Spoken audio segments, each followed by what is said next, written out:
మాఫీ అయింది, ఇంకా ఎంతమంది రైతులు మిగిలిపోయినరో శ్వేతపత్రం విడుదల చేయండి.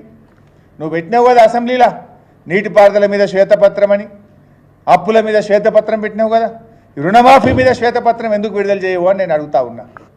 రాష్ట్రంలో అర్హులైన రైతులు ఎందరు, నువ్వు రుణమాఫీ ఎందరికి చేసినావు, ఇంకా ఎంతమంది మిగిలిపోయినరు? ఎన్నికల ముందు 40,000 కోట్లంటివి, క్యాబినెట్లో 30,000 కోట్లంటివి, చేసిందేమో 17,000 కోట్లు. 17,000 కోట్లు అన్నది కూడా బోగస్ లెక్కలే. ఇలా ఆ 17,000 కోట్లు కూడా ఈ రోజుకు రైతుల అకౌంట్లలో పోలేదు. రైతుల ఖాతాల్లో పడ్డది ఎన్ని? ఇలా చాలా ఈ 17,000 కోట్లు కూడా రిటర్న్ వస్తూ ఉన్నాయి. ఏది ఆధార్ కార్డు పాస్బుక్ మ్యాచ్ కాలేదని, రేషన్ కార్డు లేదని, నువ్వు వేసిన 17,000 కోట్లలో కూడా చాలా బయటకు వచ్చినాయి. దమ్ముంటే నీతి నిజాయితీ ఉంటే శ్వేతపత్రం విడుదల చేయాలని నేను ముఖ్యమంత్రిని డిమాండ్ చేస్తూ ఉన్నా. అసలు ఈరోజు రాష్ట్రంలో ఉన్న రైతులు ఎందరు, అప్పున్న వాళ్ళు ఎందరు, ఎందరికి రుణమాఫీ అయింది, ఎంత డబ్బు రైతుల ఖాతాల్లో జమ అయింది, ఇంకా ఎంత డబ్బు రైతులకు ఇవ్వాలనో శ్వేతపత్రం విడుదల చేయాలని చెప్పి తెలంగాణ రైతాంగం పక్షాన నేను ఈ ప్రభుత్వాన్ని డిమాండ్ చేస్తూ ఉన్నా.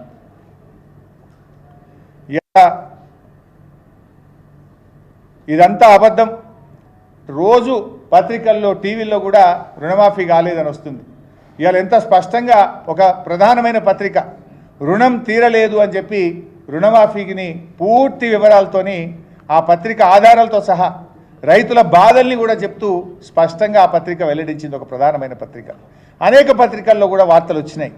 ఒకవైపు పత్రికల్లో వార్తలు వస్తున్నాయి, రైతులు ధర్నా చేస్తున్నారు. ప్రధాన ప్రతిపక్షంగా సాక్ష్యాలతో సహా అసెంబ్లీలో కూడా చెప్పాం. కానీ ఈ ప్రభుత్వం ఇంత జరుగుతున్న కళ్ళు చెవులు నోరు లేనట్లుగా ఇవాళ రేవంత్ రెడ్డి ప్రభుత్వం వ్యవహరిస్తూ ఉంది. ఇవాళ ఒక విషయం మాత్రం స్పష్టమమ్మా, రేవంత్ రెడ్డి ప్రభుత్వం పరిపాలనలో ఫ్లాప్ అని ఏం డౌట్ లేదు మీకు. ఇవాళ రాష్ట్రంలో చూస్తే హాస్టళ్లలో ఎలుకలు ఉరుకుతున్నాయి, దవాఖానలలో డెంగ్యూ మలేరియా వైరస్తో మంచాలు దొరుకుతలేవు, పల్లెల్లో పారిశుద్ధ్యం పరికెక్కింది, అంతా గందరగోళం. సంక్షేమ హాస్టళ్లలో పిల్లలు కలుషిత ఆహారం తిని ప్రతిరోజు ఆసుపత్రుల పాలవుతున్నటువంటి పరిస్థితి. అంటే పరిపాలనలో ఫ్లాప్ అనేం డౌట్ లేదు. రెండు విషయాల్లో మాత్రం రేవంత్ రెడ్డిని కొట్టేటోళ్ళు ఎవరు లేరబ్బా. రెండు విషయాల్లో రేవంత్ రెడ్డి టాప్. తొండి చేయడంలో తోపు, బూతులు తిట్టడంలో టాపు. ఇంట్లో మాత్రం ఆయన దాటోడు ఎవరు లేడు. పరిపాలనలో ఫ్లాపు, తొండి చేయడంలో తోపు, బూతులు తిట్టడంలో టాపు. ఇంట్లో మాత్రం ఎవరికి అనుమానం ఉండాల్సినటువంటి అవసరం లేదు. ఇలా రుణమాఫీ చేయలేక చేతులు ఎత్తేసినందుకు నువ్వు రాజీనామా చేయాలి. నువ్వు బేషరతుగా రాజీనామా చేయాల్సింది నువ్వు. దేవుళ్ళ మీద ఒట్లు పెట్టి మోసం చేసింది నువ్వు. సిగ్గు లేకుండా ఇంకా వెనకటికో సామెత ఉంటుంది, చోరు ఉల్టా కోత్వాల్కు డాంటే అంటారు. ఇవాళ నువ్వే ఉల్టా ఇంకా మాట్లాడే ప్రయత్నం చేస్తున్నావు నన్ను రాజీనామా చేయమని. రుణమాఫీలో కోత, మాటలేమో రోత. ఇది రేవంత్ రెడ్డి వైఖరి. నీ బూతులతో రైతుల రుణమాఫీ పూర్తవుతుందా? నువ్వు బూతులు తిట్టినంత మాత్రాన రుణమాఫీ పూర్తవుతుందా? ఏమనంటే తొండి చేసుకుంటే మొండిగా మాట్లాడుతున్నావు.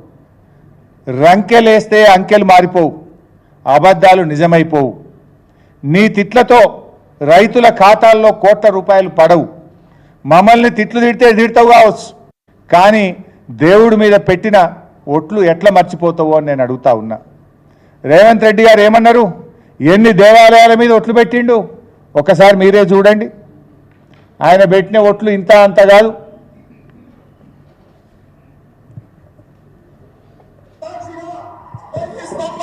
సాక్షిగా జోగులాంబ సాక్షిగా ఆచర సరస్వతి మందిరం మీద వడ్డే చెప్తున్నా, కొమరవెల్లి మల్లన్న సాక్షిగా, జూబ్లీన్స్ లో ఉన్న పెద్దమ్మ సాక్షి, కొమరమూర్తి స్వామి సాక్షిగా, ఆంధ్ర సుందరపుట్ట సాక్షిగా, అనంతగిరి కొండల్లో ఉన్న పద్మనాభుడి సాక్షిగా, యాదగిరి గుట్ట లక్ష్మీ నరసింహ సాక్షిగా, మెదకు చర్చి సాక్షిగా, ఏడుపాయల దుర్గమ్మ సాక్షిగా, జాంగీర్పీర్ల దర్గా సాక్షిగా, శివరాజ్ సాక్షిగా, బావోజీ సాక్షిగా. 17,000 కోట్లు అన్నది కూడా బోగస్ లెక్కలే. ఇలా 17,000 కోట్లు కూడా ఈ రోజుకు రైతుల అకౌంట్లలో పోలేదు. రైతుల ఖాతాల్లో పడ్డది ఎన్ని? ఇలా చాలా ఈ 17,000 కోట్లు కూడా రిటర్న్ వస్తూ ఉన్నాయి.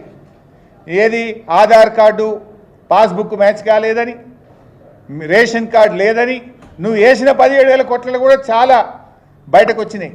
దమ్ముంటే, నీతి నిజాయితీ ఉంటే శ్వేతపత్రం విడుదల చేయాలని నేను ముఖ్యమంత్రిని డిమాండ్ చేస్తూ ఉన్నా. అసలు ఈరోజు రాష్ట్రంలో ఉన్న రైతులు ఎందరు, అప్పున్న వాళ్ళు ఎందరు, ఎందరికి రుణమాఫీ అయింది, ఎంత డబ్బు రైతుల ఖాతాల్లో జమ అయింది, ఇంకా ఎంత డబ్బు రైతులకు ఇవ్వాలనో శ్వేతపత్రం విడుదల చేయాలని చెప్పి తెలంగాణ రైతాంగం పక్షాన నేను ఈ ప్రభుత్వాన్ని డిమాండ్ చేస్తూ ఉన్నా.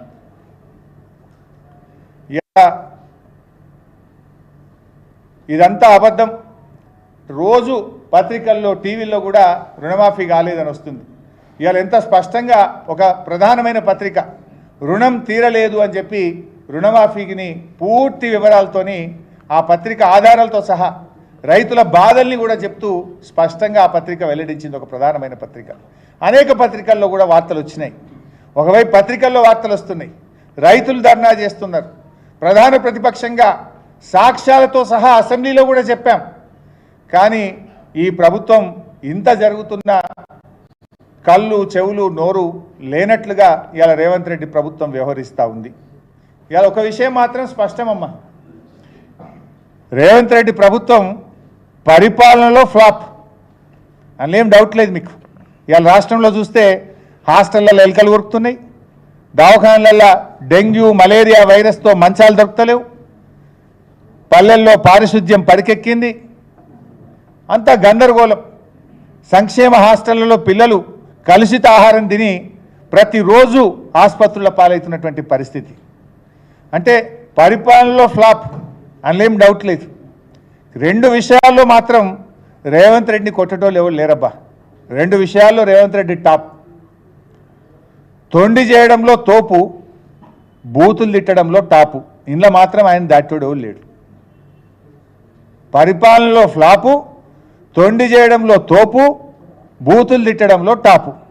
ఇంట్లో మాత్రం ఎవరికి అనుమానం ఉండాల్సినటువంటి అవసరం లేదు. ఇలా రుణమాఫీ చేయలేక చేతులు ఎత్తేసినందుకు నువ్వు రాజీనామా చేయాలి. నువ్వు బేషరతుగా రాజీనామా చేయాల్సింది నువ్వు. దేవుళ్ళ మీద ఒట్లు పెట్టి మోసం చేసింది నువ్వు. సిగ్గు లేకుండా ఇంకా వెనకటికో సామెత ఉంటుంది, చోరు ఉల్టా కోత్వాల్కు డాంటే అంటారు.